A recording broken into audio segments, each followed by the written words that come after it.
Bismillahirrahmanirrahim. Assalamualaikum warahmatullahi wabarakatuh. Alhamdulillah ala ihsanihi wa syukru lahu ala taufiqihi wa amtinanihi. Wa asyhadu an la ilaha illallah wahdahu la syarika lah ta'ziman li sya'ni. Wa asyhadu anna Muhammadan abduhu wa rasuluhu adda ila ridwanih. Allahumma salli alaihi wa ala alihi wa ashabihi wa ikhwanih. Jamaah sekalian yang dirahmati Allah Subhanahu wa taala, alhamdulillah kembali kita memuja dan memuji kepada Allah Subhanahu wa taala karena hari ini kita masih berada di bulan suci Ramadan 1444 Hijriah. Dan senantiasa kita bersyukur kepada Allah Jalla Jalaluh karena sampai hari ini Allah Subhanahu wa taala masih menganugerahkan kepada kita nikmat iman, nikmat Islam, nikmat mengenal sunnah-sunnah baginda besar Muhammad sallallahu alaihi wasallam. Nikmat umur dan juga kesempatan, sehingga dengan segala taufik, rahmat dan hidayahnya kita bisa kembali berkumpul di tempat ini, di salah satu rumah daripada rumah-rumah Allah, untuk beribadah dan mengagungkan Allah Subhanahu wa taala. Semoga dengannya kelak bisa menjadi pemberat timbangan amal kita di yaumil akhir. Allahumma salli ala sayyidina wa khalilina Muhammad wa ala alihi wa ashabihi wa man tabi'ahum bi ihsanin ila yaumiddin, amma ba'd. Jamaah sekalian yang dirahmati Allah Subhanahu wa taala, pada malam yang mulia ini jamaah sekalian, saya ingin berbicara tentang hakikat kesyukuran. Bahwasanya kenikmatan tersebut akan senantiasa ditambahkan oleh Allah Subhanahu wa taala dengan kesyukuran yang benar. Oleh sebab itu saya ingin membuka kultum ini dengan sebuah kisah agar kemudian ada ibrah yang bisa kita ambil setelahnya. Kisah dari seorang nabi yang mulia, Nabi Sulaiman alaihissalatu wassalam, yang kisah beliau disebutkan oleh Allah Subhanahu wa taala di dalam Al-Qur'an sebanyak 16 kali yang tersebar di 6 surah dalam Al-Qur'an. Salah satunya disebutkan di surah Sad ayat ke-30 sampai dengan ayat ke-33. Allah Subhanahu wa taala berfirman, ba'da a'udzubillahi minasyaitonir rajim. Wa wahabna li Daud Sulaiman ni'mal 'abdu innahu awwab idh 'urida 'alaihi bil 'ashiyyi as-safinatul jiyad faqala inni ahbabtu hubbal khairi 'an dhikri rabbi hatta tawarat bil hijab rudduha 'alai fatafiqa mashan bisuqi wal a'naq. Dan kami telah anugerahkan kepada Daud anaknya yaitu Sulaiman. Dia adalah sebaik-baik hamba. Sesungguhnya dia adalah seorang hamba yang sangat taat kepada Tuhannya. Ingatlah ketika dipertontonkan kepada Sulaiman kuda-kuda yang jinak, yang tenang ketika berhenti dan sangat cepat ketika berlari. Maka ketika itu Sulaiman mengatakan, sesungguhnya aku menyukai segala bentuk kesenangan hal yang baik-baik berupa kuda-kuda. Hingga kemudian kuda-kuda itu melalaikan aku dari menyembah kepada Tuhanku, sampai kuda-kuda itu lenyap dari pandanganku. Rudduha alai, datangkan kembali kuda-kuda itu kepadaku. Fatafiqa masham bisuqi wal a'naq. Maka Sulaiman kemudian memotong kaki dan leher-leher mereka. Nah, jemaah sekalian yang dirahmati Allah Subhanahu wa taala, Nabi Sulaiman alaihissalatu wassalam, beliau begitu mencintai kuda-kuda tersebut. Kuda-kuda yang beliau gunakan untuk berjihad di jalan Allah Subhanahu wa taala. Dan Nabi Sulaiman adalah pemilik kuda-kuda terbaik di atas muka bumi ini. Kuda-kuda paling eksotis, kuda-kuda paling indah di atas muka bumi. Bahkan disebutkan dalam tafsir Ibnu Katsir bahwasanya Nabi Sulaiman alaihissalatu wassalam, beliau memiliki kuda-kuda yang kuat, cepat dan juga bersayap. Kuda-kuda sembrani yang jumlahnya mencapai 20.000 ekor. Maka suatu ketika Nabi Sulaiman alaihissalatu wassalam kemudian mengumpulkan kuda-kuda tersebut. Beliau memeriksanya satu demi satu, memperhatikannya satu demi satu. Beliau usap-usap, beliau belai-belai karena kecintaan beliau kepada kuda-kuda itu. Hingga kemudian Nabi Sulaiman sampai lupa waktu. Beliau sampai terlewat dari melaksanakan sholat asar. Beliau baru tersadar ketika matahari telah terbenam. Maka ketika itu Nabi Sulaiman kemudian bersumpah, la wallah, tidak demi Allah, janganlah kalian kuda-kuda melalaikan aku dari menyembah kepada Tuhanku. Rudduha alaih, datangkan kembali kuda-kuda itu kepadaku. Kemudian Nabi Sulaiman memerintahkan untuk menyembelih semua kuda-kuda tersebut. Beliau bahkan menebaskan pedang beliau sendiri ke leher-leher kuda tersebut. Kemudian beliau mensedekahkan semua daging-dagingnya.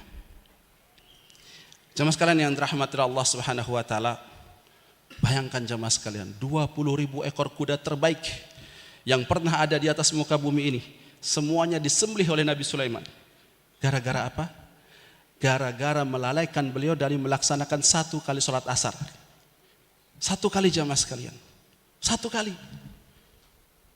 Nah kita, berapa banyak sholat yang sudah kita lalaikan disebabkan karena gadget-gadget kita, karena handphone kita, karena TV kita, karena pekerjaan kita dan seterusnya. Adakah di antara kita yang membanting handphonenya atau membanting TV-nya? Enggak ada. Lantas kenapa Nabi Sulaiman alaihissalatu wassalam sampai melakukan hal tersebut? Ternyata karena kecintaan beliau, pengagungan dan pemuliaan beliau terhadap Allah Subhanahu wa taala. Padahal beliau sangat mencintai kuda-kuda tersebut. Akan tetapi ketika kuda-kuda itu melalaikan beliau dari menyembah kepada Allah, maka beliau pun kemudian menyembelihnya.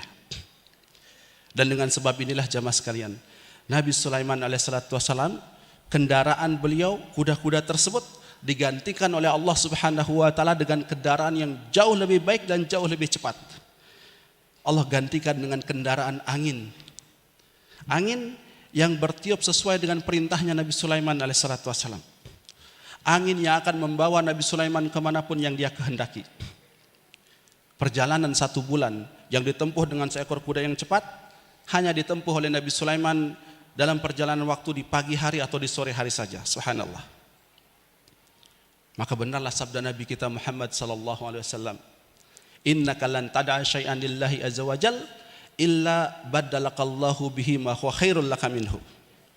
Sesungguhnya tidaklah engkau meninggalkan sesuatu karena Allah azza wajal, melainkan Allah pasti akan menggantikannya dengan sesuatu yang lebih baik dari itu. Nah jamaah sekalian yang dirahmati Allah Subhanahu wa taala, yang ingin saya katakan jamaah sekalian, perhatikan bagaimana Allah Subhanahu wa taala menambahkan nikmatnya kepada Nabi Sulaiman alaihissalatu wassalam karena kesyukuran beliau kepada Allah Subhanahu wa taala. Dan juga bagaimana Allah Subhanahu wa taala menghancurkan nikmat harta yang berlimpah yang ada pada Qarun disebabkan karena kufur nikmatnya kepada Allah Subhanahu wa taala. Tahu Qarun, Pak? Kenal Qarun? Oh ya, kenalan di mana, Pak? Allah Subhanahu wa taala jamaah sekalian menganugerahkan kepada Qarun perbendaharaan harta yang luar biasa jumlahnya.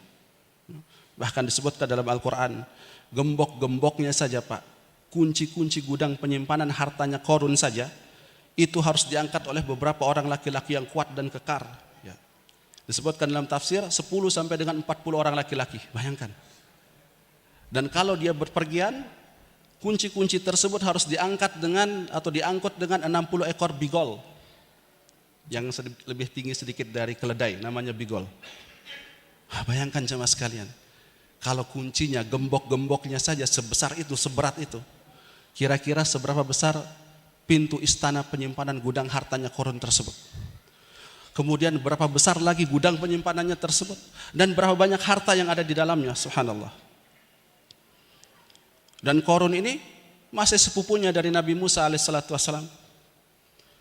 Sebagian ulama nasab menyebutkan ayah dari sepupunya, artinya masih pamannya dari Nabi Musa alaihissalatu wassalam.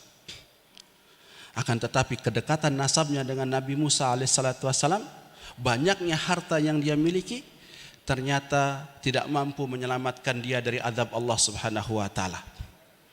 Maka ketika dia kufur kepada Allah, Allah benamkan dia beserta hartanya ke dalam perut bumi. Dan sampai hari ini, kalau ada orang yang menemukan harta yang terpendam, maka akan dikatakan sebagai harta karun. Maksudnya hartanya si Qarun. Saking banyaknya hartanya si Qarun ini.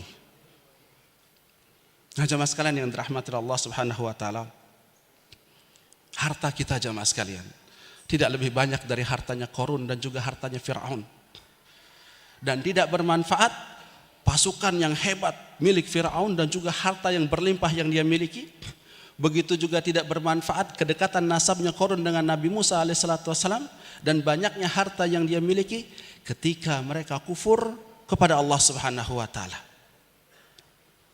Oleh sebab itu jemaah sekalian, semua nikmat yang telah dianugerahkan oleh Allah Subhanahu wa taala kepada kita, semua harta yang Allah berikan, jadikan ia sebagai wasilah, sebagai perantara untuk mendapatkan ridha Allah Subhanahu wa taala. Agar kemudian nikmat tersebut ditambah oleh Allah Subhanahu wa taala. Allah Subhanahu wa taala berfirman, "La in syakartum la azidannakum wa la in kafartum inna adzabi lasyadid." Sesungguhnya kalau kamu bersyukur, maka niscaya aku akan tambahkan nikmatku kepadamu. Akan tetapi kalau kamu kufur, kamu ingkar, ketahuilah sesungguhnya azabku sangat pedih. Tapi betapa seringnya kita mendengar ayat-ayat ini dibacakan oleh para imam, para khatib. Akan tetapi, tahukah kita bagaimana cara bersyukur yang benar? Bagaimana itu hakikat kesyukuran yang benar? Apakah cukup dengan ucapan Alhamdulillah kemudian selesai? Ternyata tidak. Al-Imam Ibnu Qudamah rahimahullah ta'ala, beliau menyebutkan dalam kitab beliau Minhajul Qasidin di halaman 305, bahwasanya hakikat kesyukuran itu menggabungkan antara 3 hal.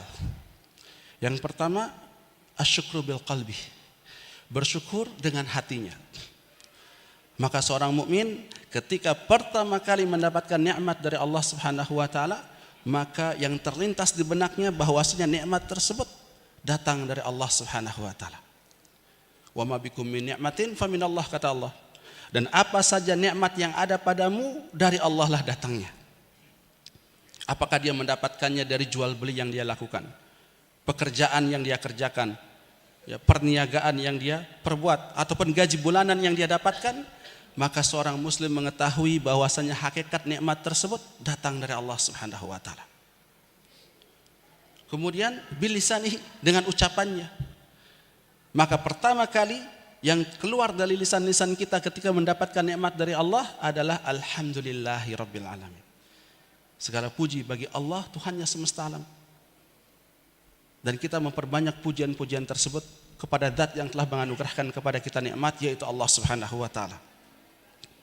Kemudian yang ketiga, bil jawari atau bil amal, dengan perbuatannya, yaitu dengan menggunakan nikmat tersebut dalam rangka ketaatan-ketaatan kepada Allah Subhanahu wa taala.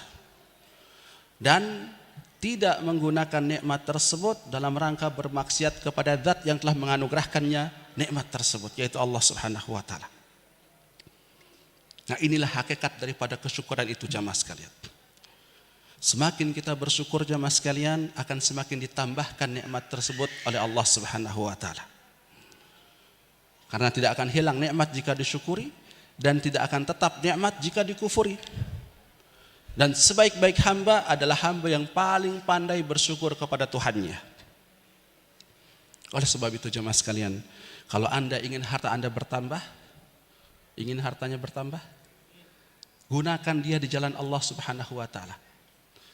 Gunakan bangun masjid, sumbang pondok pesantren, bukakan orang berbuka puasa, fakir miskin, yatim piatu, janda-janda, dan seterusnya. Niscaya harta tersebut akan ditambahkan oleh Allah Subhanahu wa taala. Allah yang berjanji dalam Al-Quran, wa ma anfaqtum min syai'in fahuwa yukhlifuhu wa huwa khairur razikin. Dan apa saja yang kamu infakkan di jalan Allah itu, Allah akan menggantinya. Allah akan menggantinya.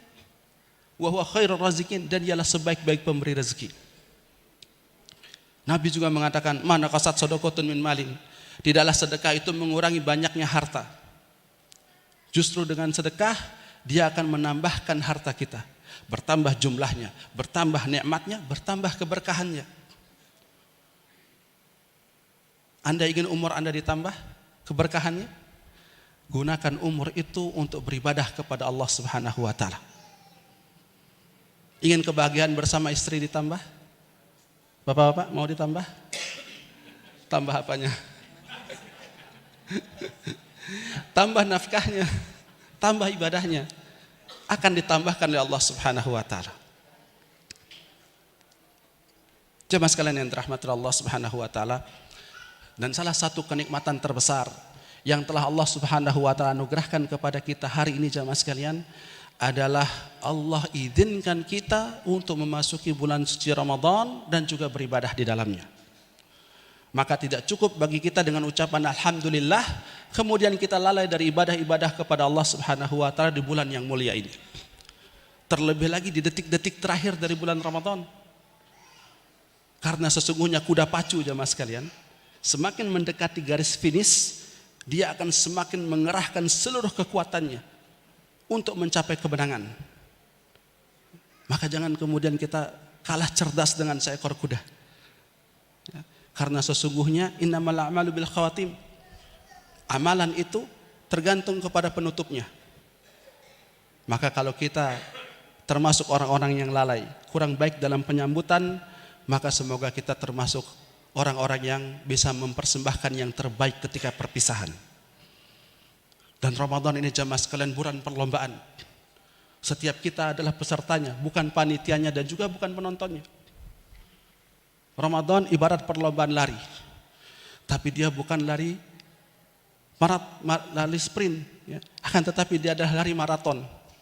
Bukan siapa yang paling cepat sampai, tapi siapa yang paling lama bertahan, maka dialah pemenangnya. Siapa yang paling lama bertahan di atas ketakwaan ketika Ramadan telah berlalu. Karena cobaan sebenarnya jamaah sekalian adalah ketika Ramadan telah berlalu. Apakah kita bisa tetap istiqamah di atas kebaikan-kebaikan, di atas sunnah-sunnah Nabi SAW, di atas ibadah-ibadah, di atas kesyukuran-kesyukuran kepada Allah di 11 bulan yang lainnya.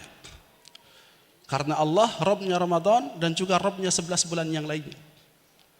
Allah Zat yang sama yang telah memerintahkan kita untuk beribadah di bulan suci Ramadan dan juga beribadah di 11 bulan yang lainnya.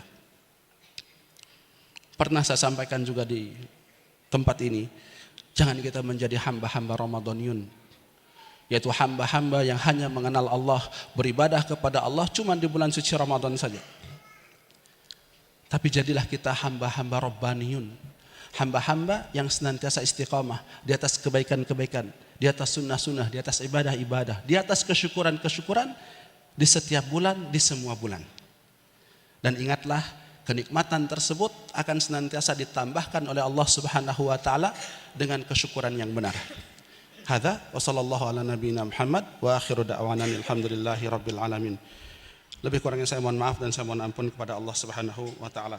Subhanakallahumma wa bihamdik asyhadu an la ilaha illa anta astaghfiruka wa atubu ilaik. Assalamualaikum warahmatullahi wabarakatuh.